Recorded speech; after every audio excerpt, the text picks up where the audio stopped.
Hai teman-teman, dan selamat datang di episode baru. Pernahkah kamu bertanya-tanya bagaimana cara sukses di dunia keuangan? Aku yakin pernah. Internet dibanjiri dengan teori dan metode cukup untuk membuat kepala pusing. Jadi, aku telah melakukan penelitian, mendengarkan orang-orang berpengalaman, dan memilih beberapa video yang benar-benar bisa membantu. Seperti yang satu ini, yang membahas strategi perdagangan. Mari kita lihat. Apa strategiku? Aku benar-benar hanya trading dengan garis trend dan beberapa dukungan dan resistance. Aku selalu menggunakan garis trend. Aku masuk dengan satu titik sentuh, lalu dua titik sentuh di sini, dan jadilah platinum. Ini adalah contoh yang bagus. Kita punya 1, 2, 3, hampir 4 titik sentuh di sini pada garis trend naik ini. Aku akan masuk ke posisi ini hanya karena sebuah garis trend telah terputus. Jadi kita akan mengatakan, untuk tujuan contoh, kita memiliki 1 hingga 3 titik sentuh pada garis trend turun ini, dan kemudian boom, kita mendapatkan pemutusan trend. Aku akan mengambil posisi panjang di sini. Sekarang kami sedang menindaklanjuti. Kita bergerak naik.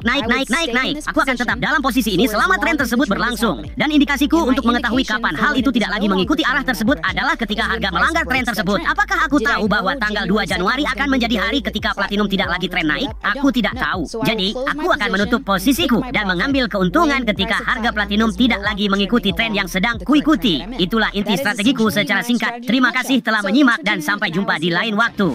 Wah, dengan strategi seperti itu, kamu bisa jadi peramal sungguhan. Aku khususnya suka bagian tentang cangkangnya. Aku punya banyak di rumah.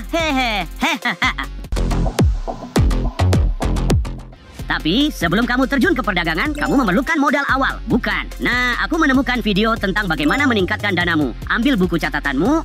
Kamu bisa mencapai 1 juta dengan bekerja untuk orang lain, bekerja sangat keras pada hal yang sama. Tapi jika kamu ingin mencapai 10 juta, kamu harus melakukan sesuatu yang berbeda. Apa yang perlu kamu lakukan secara berbeda? Biasanya, menurutku, kamu harus terlibat aktif. Ini adalah saatnya kamu harus mulai menghasilkan, tidak hanya dengan waktu dan pikiranmu, tapi juga dengan uangmu. Jadi kamu harus berinvestasi dalam sesuatu. Kamu harus memahami pengaturan kesepakatan, dan kamu harus mendapatkan sedikit ekuitas dalam sesuatu. Kamu harus menjadi pemilik dalam suatu cara atau bentuk. Mungkin menjadi pemilik di dalam sebuah bisnis. Tapi kamu harus mendapatkan semacam potensi keuntungan. Dan menurutku, disinilah sistem sekolah umum cenderung berhenti mengajarkan kita. Iya, mereka sama sekali tidak mengajarkannya. Tidak, betul sekali. Mereka juga tidak mengajarkannya di sekolahku, tapi seharusnya mereka melakukannya. Jangan khawatir, aku ada untukmu. Jangan lewatkan episode baru agar selalu selangkah lebih maju dalam perlombaan meraih keuntungan.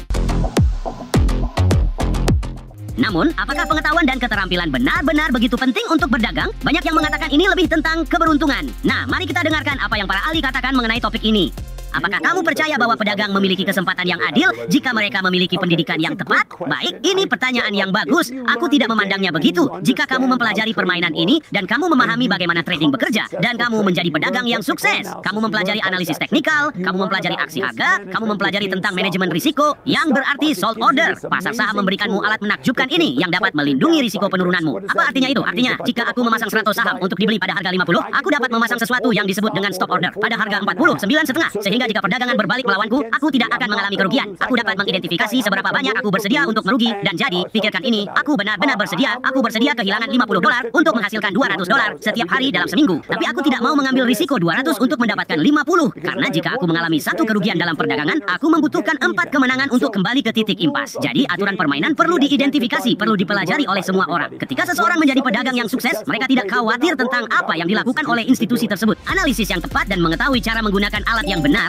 adalah apa yang membedakan seorang ahli sejati. Sangat disayangkan ketika aku memulai. Tidak ada begitu banyak kebijaksanaan di internet. Aku harus melalui beberapa putaran sebelum aku mempelajari sesuatu yang berharga. Sungguh, ini waktu yang luar biasa untuk belajar trading. Jangan lewatkan wawasan yang kami bagikan di sini untuk meningkatkan peluang kesuksesanmu.